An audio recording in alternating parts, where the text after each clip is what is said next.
2교시 시작하도록 하겠습니다. 129페이지 우리 기본서 129페이지 인터넷 표시 광고 모니터링입니다. 지금 각 시군구별로 보니까 한 달에 한 두세 건 정도 이게 가태료 받더라고. 허위 매물 올린 거 가지고. 허위 매물 올리는지 어떻게 적발됐습니까? 물어보니까 이게 모니터링에 걸렸다더라고요. 모니터링을 하고 있기 때문에. 그래서 자, 우리 교재 129페이지에 보면 모니터링이라고 말이 나와 있습니다. 모니터링은 사실 영어죠. 근데 영어인데 우리 법조문에 그냥 모니터링이라고 적어놨어요. 한글로 번역하기가 좀 애매해요. 감시, 감독, 관찰 뭐 이런 뜻인데, 모니터, 컴퓨터 모니터 화면 지켜보고 있는 게 모니터링이잖아요. 텔레비전 모니터 그 화면 지켜보고 있는 게 모니터링이죠. 그러니까 그 화면 보고 있다가 이거 허위 매물 같다 싶으면 이상하다 그러면 모니터링을 해가지고 그 결과를 국토부 장관에게 통보하는데, 자, 모니터링은 하려면은 모니터링 수탁기관, 원래 국토부 장관이 모니터링을 할 수 있는데 수탁기관 받을 수 모니터링을 할 수 있도록 수탁, 위탁 받은 걸 수탁이라고 하죠. 받은 사람을 수탁기관, 맡기는 사람을 위탁기관이라고 하잖아요. 그래서 수탁기관 받을 숫자입니다. 수탁기관은 모니터링을 하려면 국토부 장관에게 우리 기본서 129페이지 130에 있는 걸 제가 표로 그림으로 그린 거예요. 이 그림을 보고 내용을 읽어보면 좀 이해하기가 쉽다고요. 좀 필요하시면 미리 사진 찍으셔도 상관없어요. 뭐 알아서 하시라고요. 자, 그래서 모니터링 수탁기관은 모니터링 계획서를 국토부 장관에게 제출을 해야 되는데, 기본 모니터링은 매년 12월 31일까지 다음 연도 모니터링 계획서를 제출해야 되고요. 수시 모니터링은 필요할 때 제출하면 됩니다. 제출하고 나서 이제 모니터링을 수행하는데, 수행하고 나서 그 결과 보고서를, 기본 모니터링은 매 분기 마지막 날로부터 30일 이내, 수시 모니터링은 업무 완료한 날로부터 15일 이내에 그 결과를 국토교통부 장관에게 보고서를 제출합니다. 분기는 3개월이 1분기죠. 3, 4분기 이런 말 하잖아요. 1년이 4분기로 되어 있습니다. 자, 그러면 국토부 장관은 결과 보고서를 제출받으면 그 결과 보고서를 시도지사 및 등록관청에 제출해서 조사 및 조치를 요구해야 됩니다. 조사 및 조치를 요구를 받은 시도지사 및 등록관청은 신속하게 조사 및 조치를 완료하고 10일 이내 그 결과를 국토교통부 장관에게 통보해야 됩니다. 그래서 등록관청이 500만 원 이하의 가태료를 부과한다고, 이제 허위 매물 올렸다고. 제가 아는 분들도 가태료 많이 받았어요. 아까 그 인터넷에 유튜브에 올려놨다가 안 내려가지고 받은 분도 있고요. 다른 분들도 많이 있더라고요. 그 어떻게 누가 신고했냐 물어보니까 모니터링 기관에서 모니터링에 적발됐다 이렇게 이야기를 하더라고요. 그 시험에 이런 30일, 15일 숫자 나올 수 있는데, 우리 암기 프린트에 숫자를 다 정리해놨죠. 30일은 몇 번에 있어요? 30일은 숫자 30은 암기 프린트 35번에 동그라미 12번에 있습니다. 35번에 12번에 있습니다.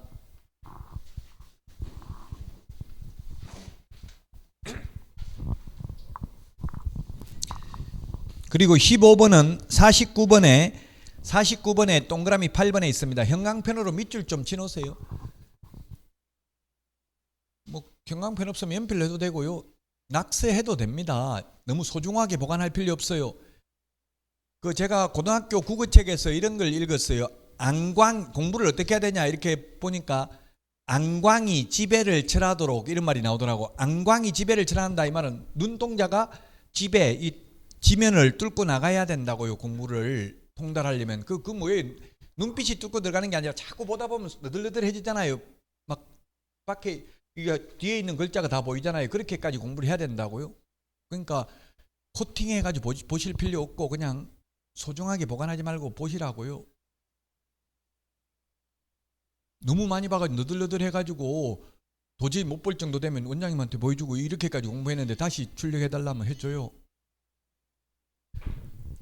잊어먹었다 하지 말고, 맨날 안 가져와가지고 잊어먹었다 하지 말고 책에다 그냥 딱 꽂아놓고 안 가져왔다고 자꾸 복사해달라면 안 되겠죠. 그냥 아예 안 보시려면 책에다 넣어놔요. 그럼 책 가져오면 책에 같이 딸려오도록. 안 가져오신 분들이 많아요. 저도 사실 잘 안 가져올 때도 있고요. 자, 그래서 이런 숫자들이 시험에 나올 수 있다고. 10일이라는 숫자는 어디에 있습니까? 다 정리되어 있습니다. 40번에 동그라미 7번에 있습니다. 시도지사 및 등록관청은 신속하게 모니터링 결과보고서를 제출받으면 신속하게 조사 및 조치를 완료하고 10일 이내에 그 결과를 국장 통보, 이렇게 돼 있죠. 국장이 국토교통부 장관 줄임말입니다. 국장이 국토교통부 장관 줄임말이라고요. 이 암기 프린터는 두 장의 책 한 권을 다 넣기 때문에 말을 다 줄였기 때문에 좀 이해가 안 될 수 있어요. 그러면 자꾸 책을 찾아보고 기본서를 찾아보면 이해가 되겠죠. 기본서를 학교 가신 분들 말 들어보니까 한 10번은 기본서를 읽어봐야 된다더라고요. 특히 민법, 부동산 학개론 이런 건 10번 이상 읽어봐야 돼요. 기본서 안 보면 안 된다고요. 단순히 암기만 해가지고는 풀기는 좀 어려워요. 민법이나 학개론 특히. 공인중개사법은 제 강의만 안 빠지고 들어도 70점은 받을 수 있어요. 옛날에는 80점이었는데 문제 자체를 80점 못 받게 요즘은 출제해요. 6문제 이상을 듣도 보도 못한 문제를 출제한다고. 6문제 정도를. 그러면 그런 거는 틀려줘야지. 그런 거 맞추려고 하면 오히려 스트레스 받아요. 그냥 틀려주고 아무거나 찍어버려도 된다고요. 그럼 확실하게 나오는 것만 알아도 70점은 받으니까. 자, 기본서 133페이지에 있는데요. 오늘은 이중등록 요거 하나만 하면 됩니다. 이중등록. 등록은 한 번밖에 두 번 등록 안 되고요. 두 번 등록하게 되면 절취라는 말이 뭐냐면 절대적 등록 취소, 반드시 등록 취소. 암기 프린터는 53번 표 밑에 있습니다. 암기 프린터는 53번, 기본서는 133페이지.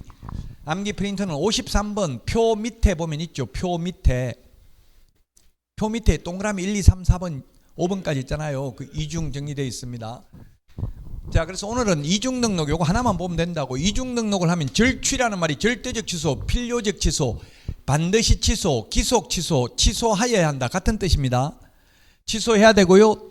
또한 1년 이하의 전역이나 1,000만 원 이하의 벌금에 처합니다. 이중 등록하면.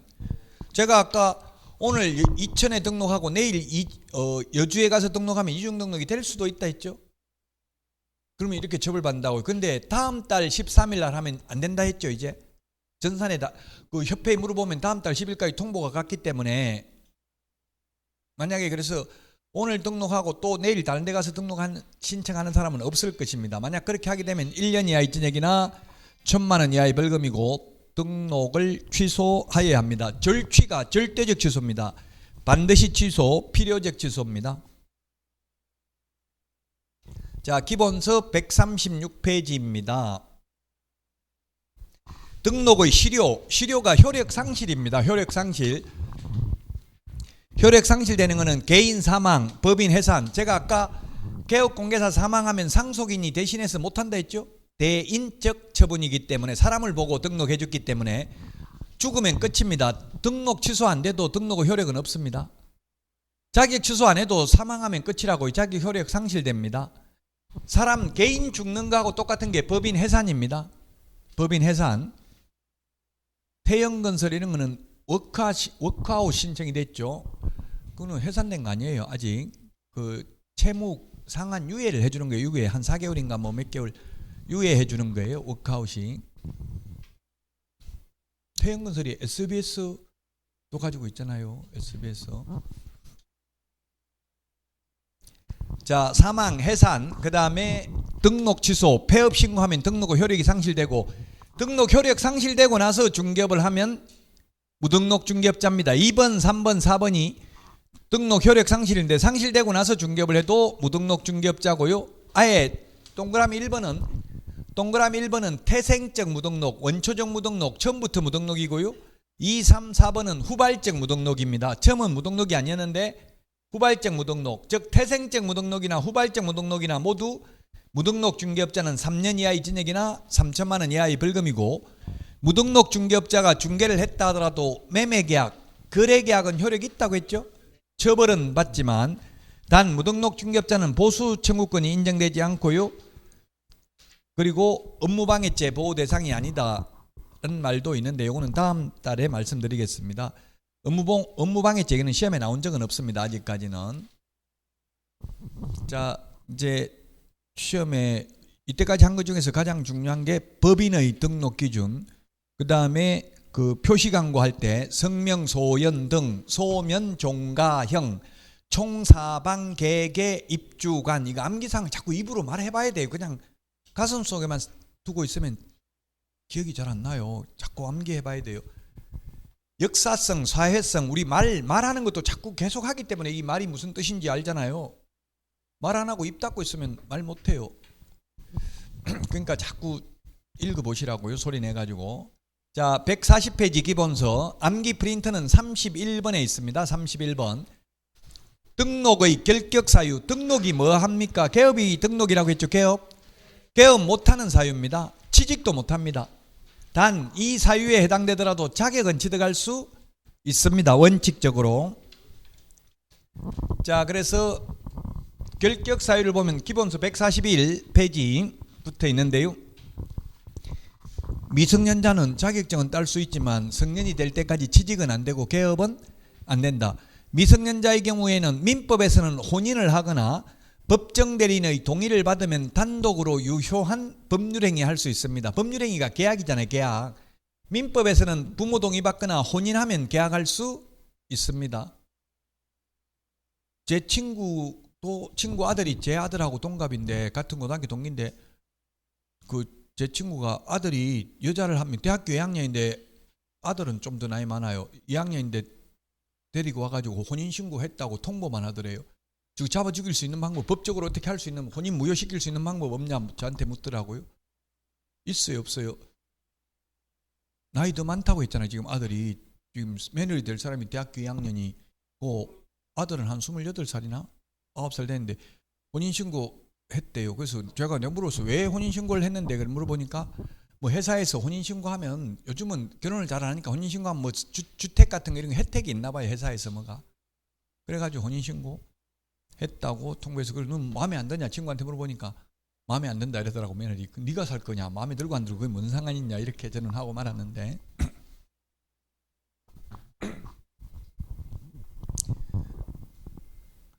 저는 뭐 딸도 사위될 사람 데려와서 마음에 드냐 안 드냐 묻지도 않더라고요. 그냥 뭐 당연히 통보만 하지 뭐 마음에 드냐 이런 거 묻지도 않아요. 또 뭐 마음에 안 든다고 한들 무슨 의미가 있어요. 의미도 없는 거고. 어쨌든 결론은 미성년자는 무조건 나이를 먹어야 돼. 나이를. 결혼해도 안 되고요. 민법에서 미성년자 제도는 왜 있냐면 민법에서 제한능력자 제도는 미성년자를 보호하기 위해서 제한능력자 제도를 두고 있는 거예요. 근데 공인중개사법에서 미성년자 취직 못하도록 개업 못하도록 하는 거는 미성년자 보호하려고 그러는 게 아니라 국민재산권을 보호하려고 일반 국민들 보호하려고 손님들 보호하려고 그러는 거라고요.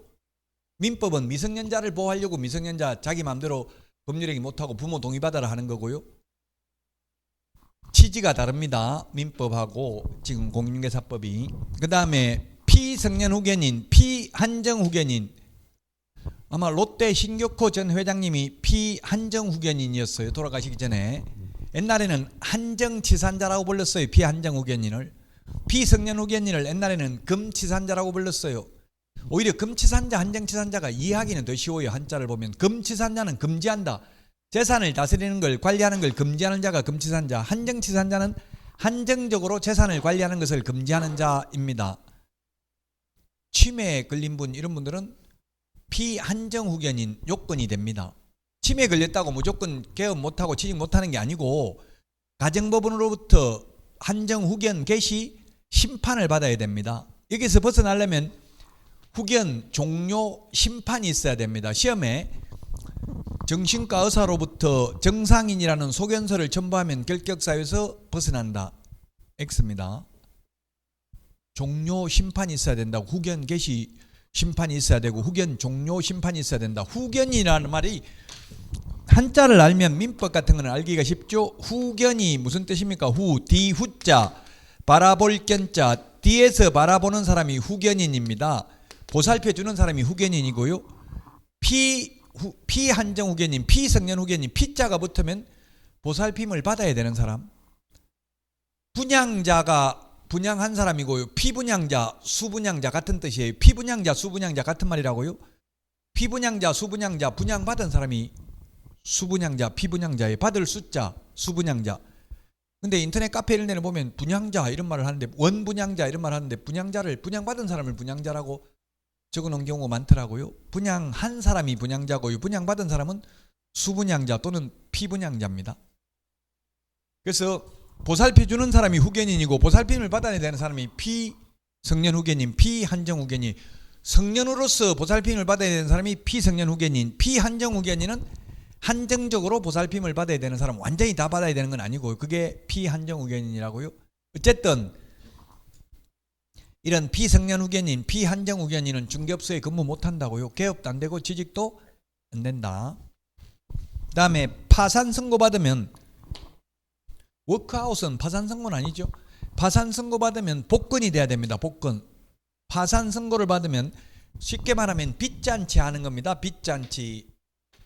왜 파산 선고를 하겠어요? 그 채무자를 위해서 합니까? 채권자를 위해서 합니까? 파산 선고를 하는 이유는?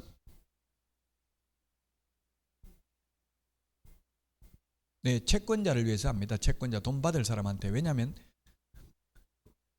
파산 선고를 안 받으면 자기 재산 자기 마음대로 처분할 수 있어요. 예를 들면 재산은 1억밖에 없는데 돈을 1억씩 10명한테 빌려가지고 10억 갚을 돈이 있어요. 10억을 갚아야 되는데 지금 남은 돈 1억밖에 없다고요? 그러면 10명한테 1억씩 빌렸으면 어떻게 갚는 게 원칙이에요? 1,000만 원씩 갚는 게 원칙이다. 맨 먼저 빌린 사람한테 먼저 갚는 게 원칙이다.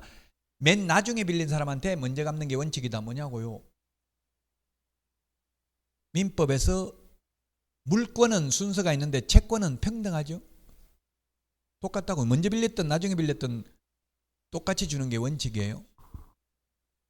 순서가 없다고요. 먼저 빌렸다고 먼저 받을 권리가 있는 게 아니라고요. 등기를 했다면, 저당권 설정 등기했다면 선순위가 먼저 받아가죠. 물권은. 그 똑같이 공평하게 나눠줘야 되는데 자기 애인한테도 빌렸으면 애인한테 먼저 다 갚아버릴 수 있다고, 한 사람한테만. 그럼 다른 채권자들이 피해보잖아요. 그 파산 선고를 받으면 자기 재산 자기가 관리 못합니다. 파산 관제인이 관리를 합니다. 뭐 이런 거 어쨌든 몰라도 되고, 결론은 이런 동네 말로 하면 빚잔치를 하면 자기 재산도 관리 못해가지고 망해가지고 파산 선고 받았으면 복권이 되어야 된다고, 취직하거나 개업하려면. 이게 좀 어려워요. 왜냐하면 제한능력자는 민법에, 파산자는 채무자 회생 및 파산에 관한 법률, 수형자는 또 형법에 있기 때문에 여러 그 법을 알아야 되기 때문에 좀 어렵기는 합니다. 근데 시험에는 최근 35년간 해마다 출제됐습니다. 금고 이상 형을 선고받고 그 집행이 종료되거나 집행을 받지 아니하기로 확정된 후 3년 미경과자입니다. 교도소에서 출소하고 3년 지나야 됩니다. 선고받은 날로부터 3년 아니고, 징역 3년 선고받았으면 3년 살고 나와서 또 3년 더 지나야 됩니다. 가석방 되었을 때는 남은 자녀형기 더하기 3년 지나야 됩니다. 자녀형기를 가석방 기간이라고 합니다. 형법에서는 가석방 기간. 징역 3년 선고받고 1년 만에 가석방 되었으면 남은 2년 더하기 3년 지나야 된다고요.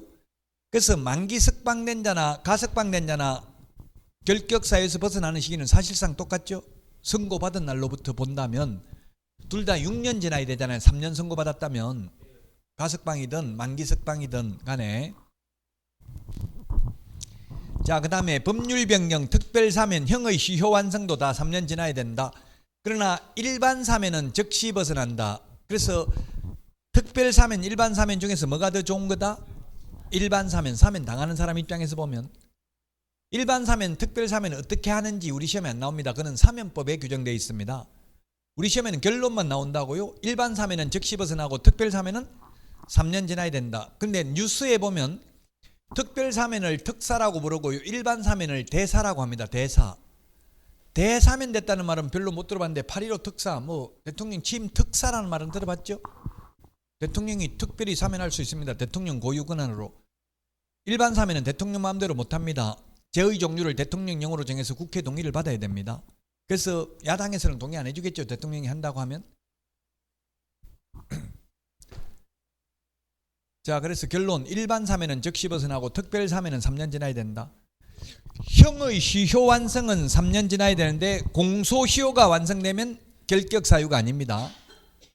형의 시효는 확정 판결 받고 시간이 경과된 경우고, 공소시효는 죄는 지었지만 재판에 넘어가기 전에 도망 다녀가지고 시간이 경과한 겁니다. 시효라는 것은 시간이 경과됨에 따라 나타나는 효력입니다. 민법에서 이런 시효 제도를 둔 이유는 법의 안정성 때문입니다. 법의 안정성 때문에. 옛날에는 살인죄의 공소시효가 15년이었어요. 살인을 해도 15년만 안 잡히면 16년째 잡혀도 처벌 안 받았어요. 옛날에는. 지금은 살인죄 공소시효 폐지됐습니다. 그래서 아는 사람 죽이면 무조건 잡힙니다. 모르는 사람 죽이면 잘 안 잡힙니다.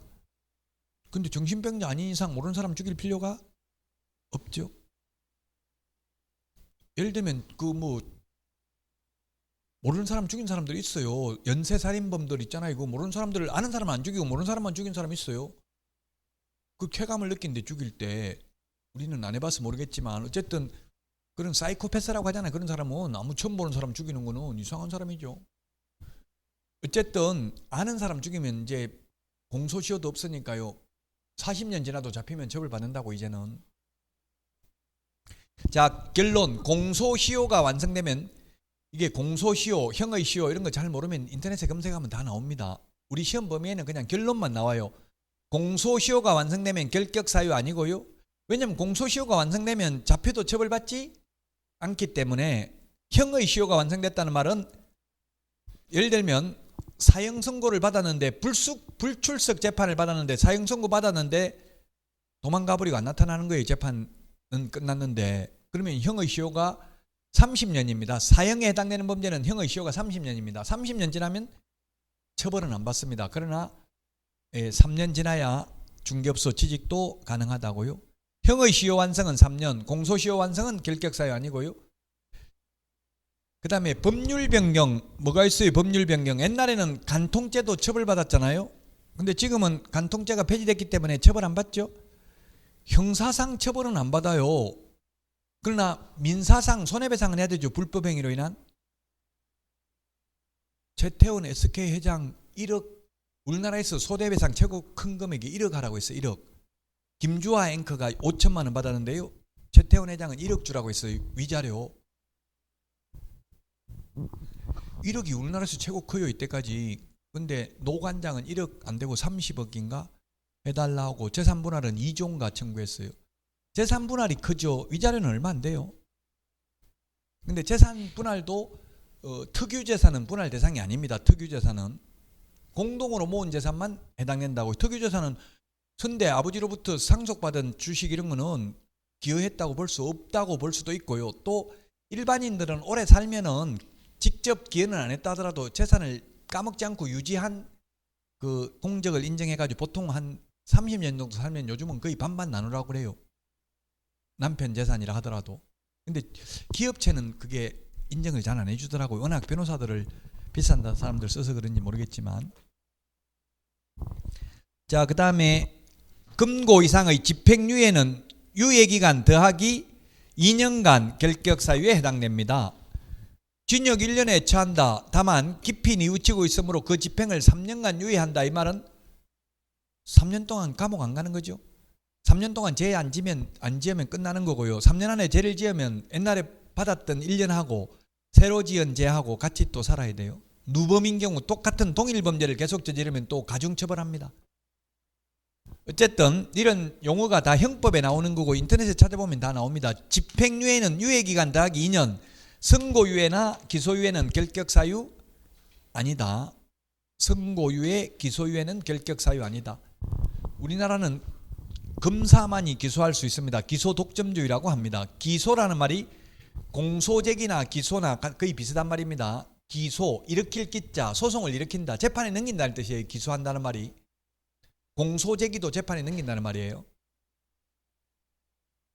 기소유예면 검사가 재판에 안 넘기고 검사선에서 마무리 짓는 거에 죄가 있기는 있지만, 그래서 지금 우리나라에 판사 출신 변호사, 검사 출신 변호사 중에서 누가 더 돈 잘 벌겠어요?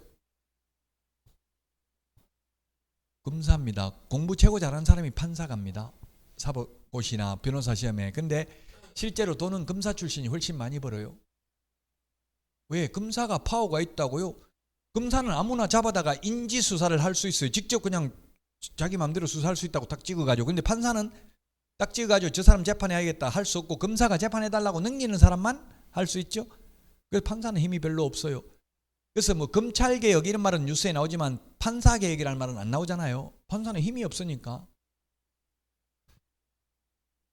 어쨌든 집행유예는 유예기간 경과 후 2년간 결격사유고요.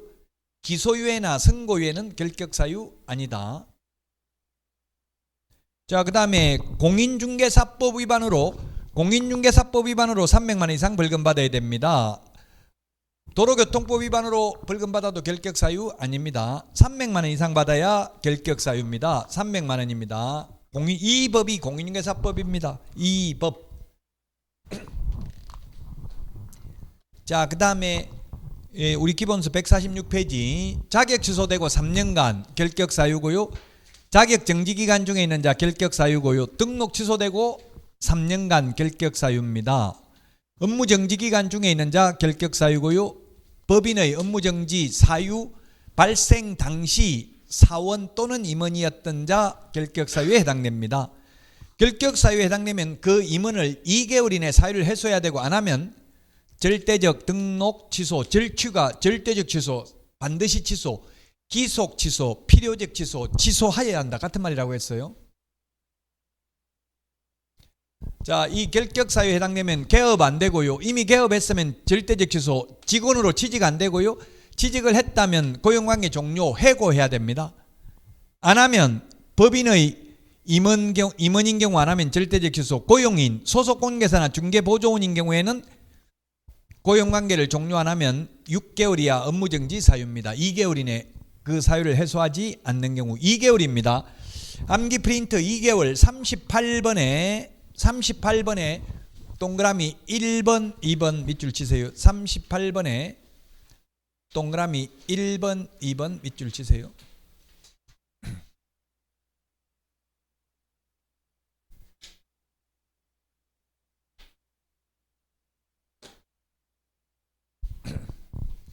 (2개월) 있죠. 법제처에서는 1개월, 2개월, 3개월, 6개월 이런 거 하지 말고 30일, 60일, 90일 이렇게 하라고 하고 있습니다. 그 지금 업무정지가 1개월이 있어요. 개별 기준이 1개월. 그럼 1개월에 2분의 1을 가중 또는 감경할 수 있잖아요. 그러면 1개월이 30일이면 상관없는데 31일이거나 29일일 때 2분의 1을 감경해 주면 그럼 뭐 15.5일이냐 14.5일이냐 이런 게 논란의 여지가 있을 수 있죠. 그래서 가중 또는 강경할 때 1개월은 30일로 본다 이런 것도 또 규정을 만들었더라고. 누가 항의했나 봐요. 그러니까 1개월 2개월 이게 바람직한 숫자가 아니란 이야기예요. 큰 달이 있고 적은 달이 있고 그렇잖아요. 사실 60일 하면 좋은데 악법도 법이기 때문에 우리 시험은 그냥 2개월 대신에 1개월 X 이런 식으로 나온다고요. 시험에는 여기 60일도 있잖아요. 암기 프린트 37번에는 보니까 60일도 있죠. 38번에는 2개월도 있죠. 그 뜻문이 묻더라고. 2개월하고 60일하고 뭐가 다르냐. 60일은 항상 60일이지만 2개월은 61일일 수도 있고 59일일 수도 있고 이렇다는 이야기예요. 엄밀하게 따지면. 요즘은 인터넷 시대라서 거짓말하면 바로 들통나요. 뭐 정치인이 뭐 사직 야구장에서 롯데 야구를 봤다 이렇게 했는데 인터넷에 그때는 팬데믹이라서 무관중으로 했는데 어떻게 봤냐 이렇게 따지니까 기억이 헷갈려서 옛날에 본 걸 잘못 말했나 보다 이렇게 이야기하더라고요. 다 과거 데이터가 요즘은 다 인터넷에 다 나오잖아요. 그러니까 조심해야 돼요. 말 같은 거.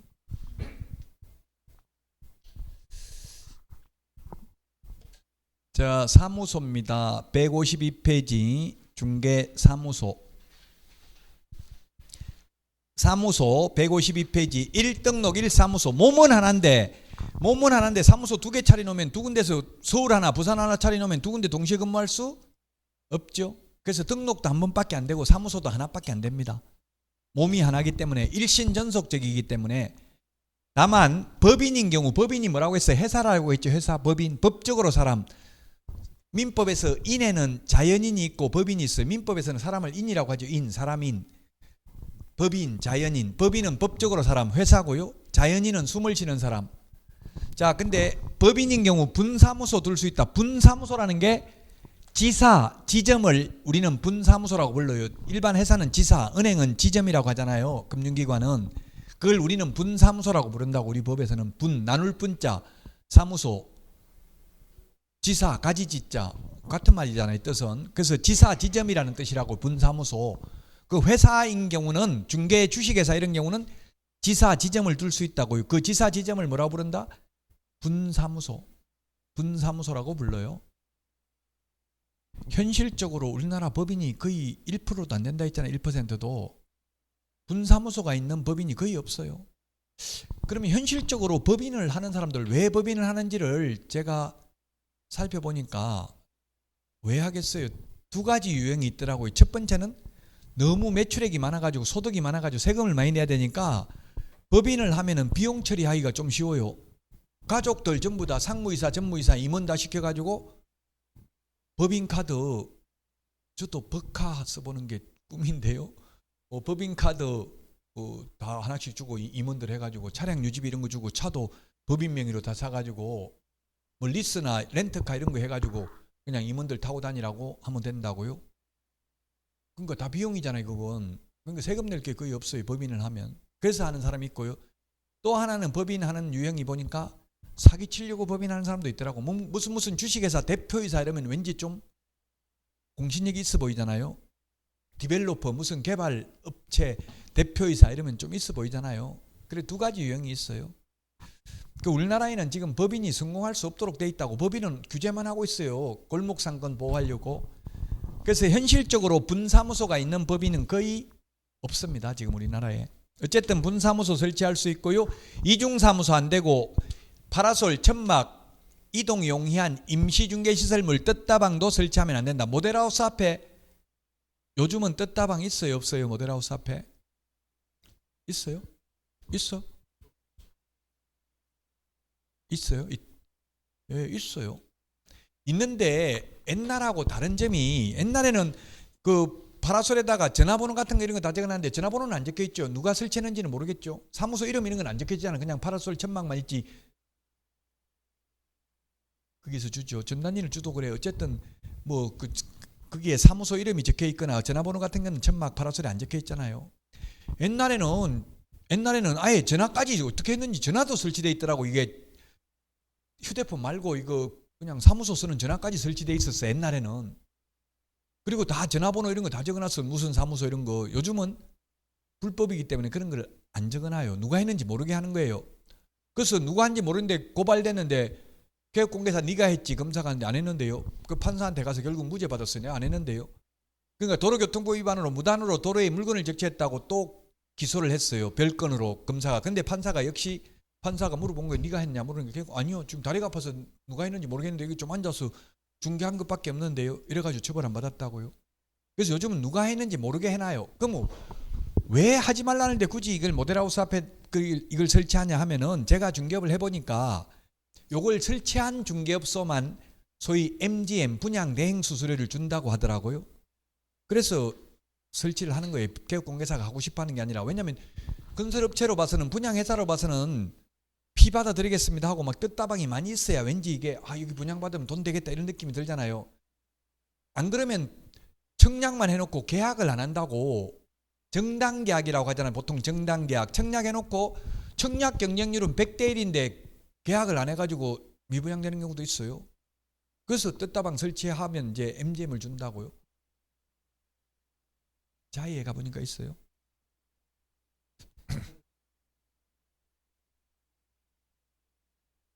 순살자이 뭐 이런 말도 있더라고. 금단 그 아파트 주차장 붕괴 때문에.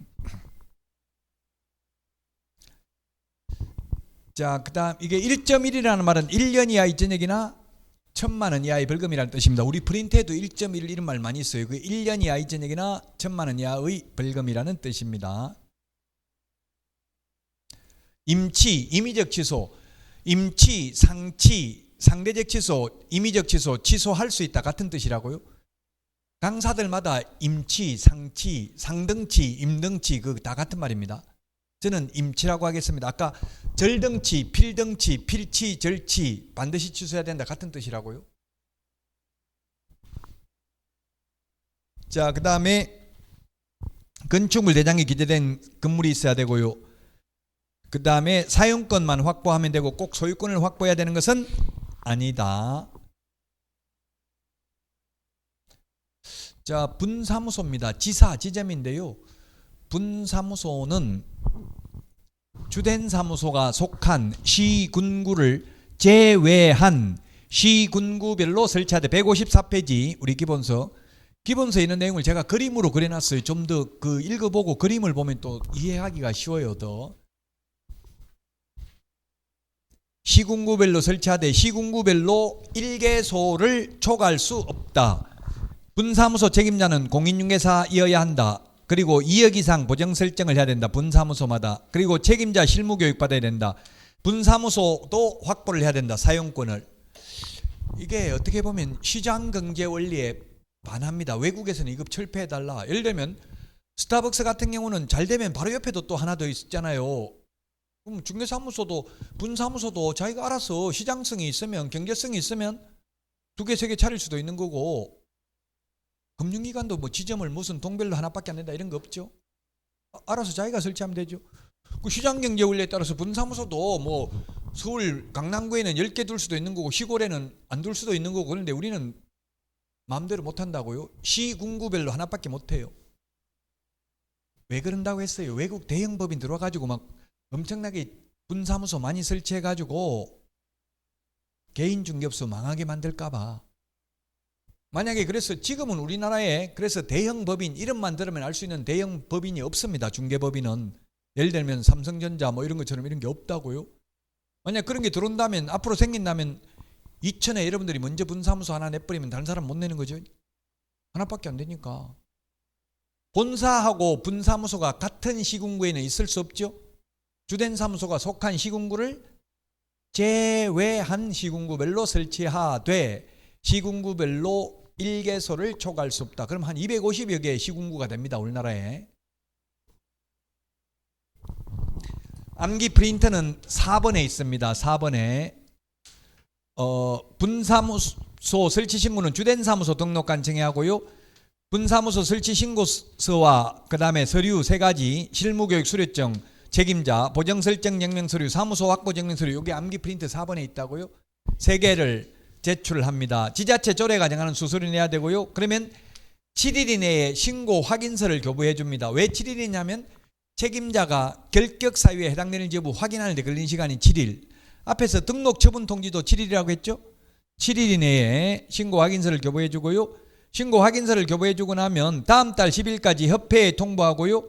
그리고 또 주된 사무소 등록관청은 분사무소 소재지 시장군수구청장에게 지체 없이 분사무소 설치 사실을 통보해야 됩니다. 만약에 본사가 이천에 있고 여주에 분사무소 설치하려면 여주 갈 필요 없고 이천시장한테 신고한다고요? 그러면 이천시장이 지체 없이 여주시장한테 통보해 줘야 된다고. 분사무소 여주에 설치됐다고.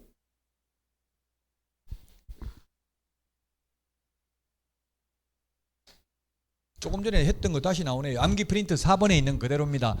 이 3가지 서류 제출해야 된다고 좀 전에 이야기했습니다. 3가지를 제출해야 된다. 책임자 실무교육 수료증 4번, 그 다음에 보정설정 증명서류, 그 다음에 사무소 확보 서류. 사무소는 사용권만 확보하면 된다고 했죠. 소유권을 반드시 확보해야 되는 건 아니고요. 자, 그 다음에 공동사무소입니다. 공동사무소, 합동사무소라고 옛날에 불렀습니다. 개업공개사는 교과서 159페이지.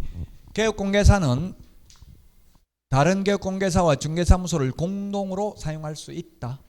다만 업무 정지기간 중에는 공동으로 사용할 수 없다. 공동으로 사용하려면 그 사무소를 사용할 권한이 있는 다른 개업공개사의 사용 승낙서가 있어야 됩니다. 건물주 승낙서 X 시험에 나왔습니다. 업무 정지 기간 중에는 안 된다. 이게 끝이에요. 그래서 이거는 시험에 한 문제 통째로 나오는 게 아니라 공동사무소는 지문 2개가 나올 수 있어요. 업무 정지 기간 중에는 공동으로 사용할 수 없다. 2명이 공동으로 사용하다가 1명 업무 정지되면 나머지 1명 업무할 수 있어요. 근데 내가 업무 정지 당하고 나서 다른 사람하고 공동으로 사용하는 건 안 됩니다. 업무 정지면 업무 못하게 하려고 하는 건데 다른 사람하고 공동으로 해버리면 또 업무하게 되잖아요. 업무 정지 기간 중에는 안 되고요. 단 공동으로 사용하려면 그 사무소를 사용할 권리가 있는 다른 개업공개사 승낙서가 있어야 됩니다. 그 공동으로 사용하는 방법은 뭐가 있냐면, 공동으로 사용하는 방법은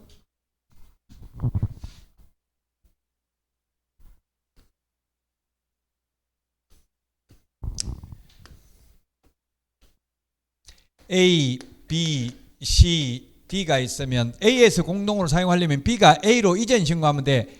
C도 A로 이전 신고하면 돼요. A는 이천시에 있고 B는 여주시에 있고 C는 광주시에 있어도 상관없어요.